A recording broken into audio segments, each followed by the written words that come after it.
Billy woke up in the middle of the night, awakened by one of his usual nightmares.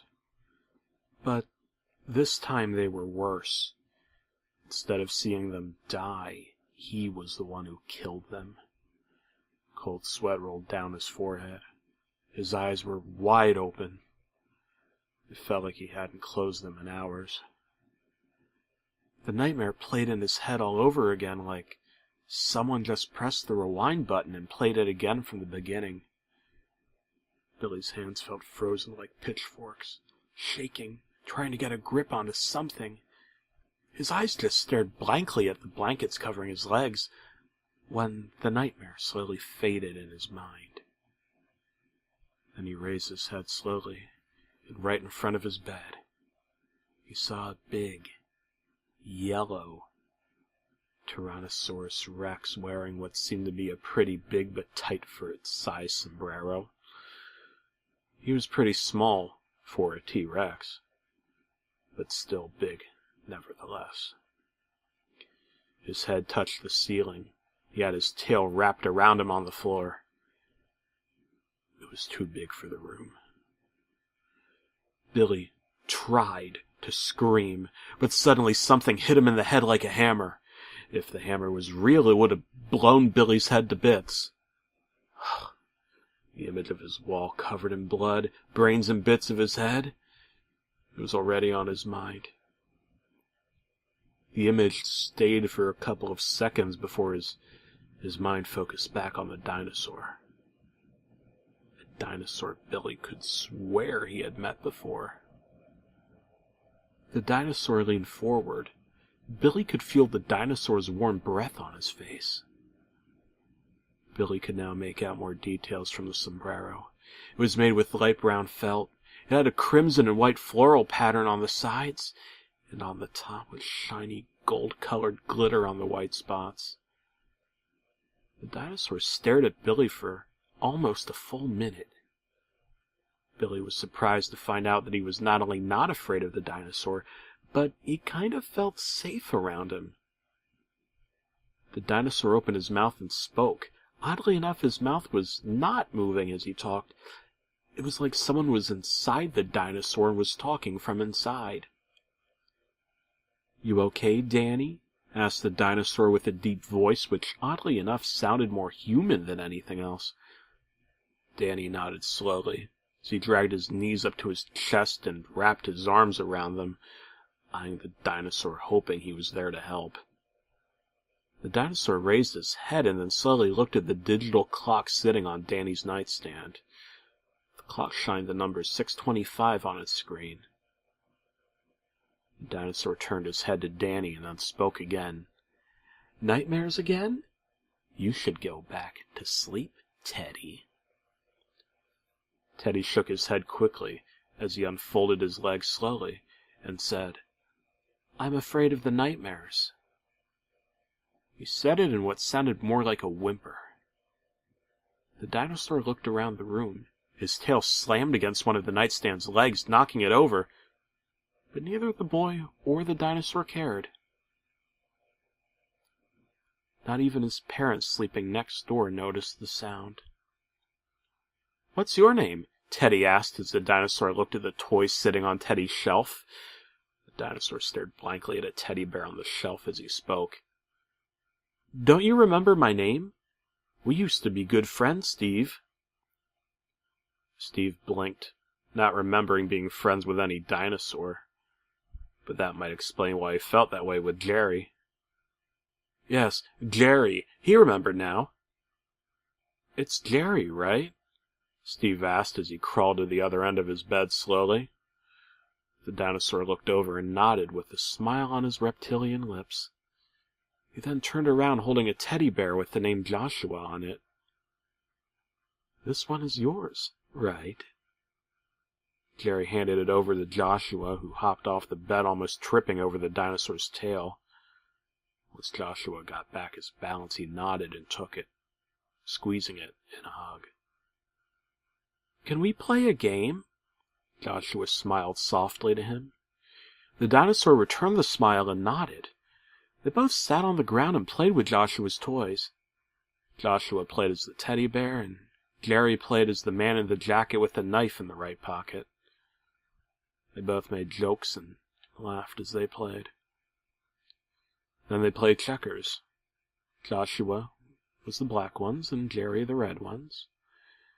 Then they played robbers and cops. Joshua was the cop, and Jerry was the robber. Then they played firefighters. Joshua was the firefighter, and Jerry was the knife. Then they played superheroes. Joshua was the superhero, and Jerry, the multiple stab wounds. Then they played knights and dragons. Joshua was the gun, and Jerry, the bullet piercing the skull. They played checkers. Susan was the dead body. Jerry was the father. Finally, they played hide-and-seek in Susan's bedroom. Susan was the sin. Jerry was the broken glass. They kept playing until it was time for Susan to get ready for school. He heard the door of her parents' bedroom open and the steps of someone walking toward her bedroom. Susan panicked. The room was a mess. Toys were all over the floor, and there was the dinosaur.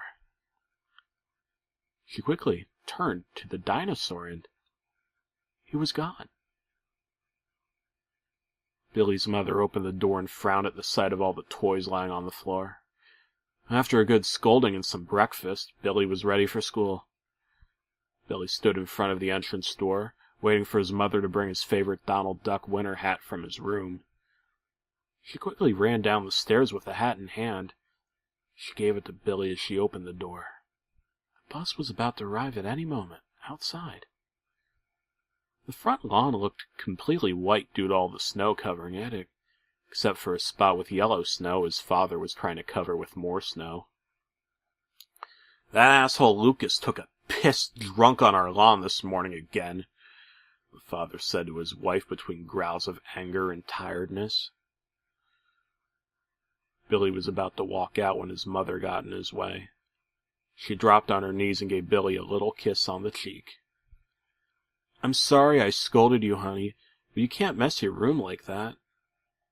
She stared into his eyes. "I hope I wasn't too harsh on you. Was it one of your nightmares again?" she said, concerned. Billy shook his head. What a lying prick. Meanwhile, the father had the idea of following that asshole Lucas next time he took a piss and slam his head with a shovel over and over until his brains scattered all over the white snow, like painting on a blank canvas, then taking a smoke while sitting on his dead body. The image flashed through his head. A little smile showed in his face, but again, it was just an idea. Billy got on the bus, and the day unfolded like any other day. The bus drove down the lane. The sky had not a single cloud, and the sun shined so much that the snow was almost able to blind someone. The bus stopped right in front of Billy's house. He hopped off the bus carefully, not to miss a step and fall, and made his way to the house. He stopped by the doorstep and rang the doorbell. His mother opened the door and smiled down to Billy, who proceeded to walk in. Rewind. The bus drove down the lane. The sky had a bunch of clouds, but the sun shined so much that the snow was almost able to blind someone. The bus stopped right in front of Billy's house. He hopped off the bus carefully, not to miss a step and fall on his face, then made his way to the house. He stopped by the doorstep and rang the doorbell. His mother opened the door and stared down at Billy, who proceeded to walk in. Rewind. The bus drove down the lane. The sky had plenty of clouds, but the sun shined so much that the snow was able to blind someone. The bus stopped right in front of Billy's house. He hopped off the bus carefully, not to miss a step and fall on his face and bleed on the clean sidewalk, then made his way to the house. He stopped by the doorstep and rang the doorbell. His mother opened the door and frowned down at Billy, who proceeded to walk in. Rewind. The bus drove down the lane. The sky was cloudy. There was no sight of the sun. The bus stopped right in front of Billy's house. He hopped off the bus carefully, not to miss a step and fall on his face, break his little skull and soil the clean sidewalk with his brains, and made his way to the house. He stopped by the doorstep and rang the doorbell. No response. Rang again. No response. He then realized the door was open. 2 cops were inside, looking down at 2 dead bodies on the kitchen floor. Jimmy stared at the 2 dead bodies. Couldn't see their faces, and he didn't want to in case those were his. "Excuse me, are you Jimmy?" one of the cops asked, who noticed Steve by the door. Steve nodded very slowly. The cop sighed and then said, "We're sorry about what happened. We will try to find who did it." "Okay?" The cop stared into Joshua's eyes, trying to comfort him with an arm around his shoulder. The other cop was scratching his head while inspecting the bodies. "It's like a dinosaur did it." "Oh, it does not get any better than this." Rewind. "Oh, it does not get any better than this." Rewind. "This sucks. I need a drink."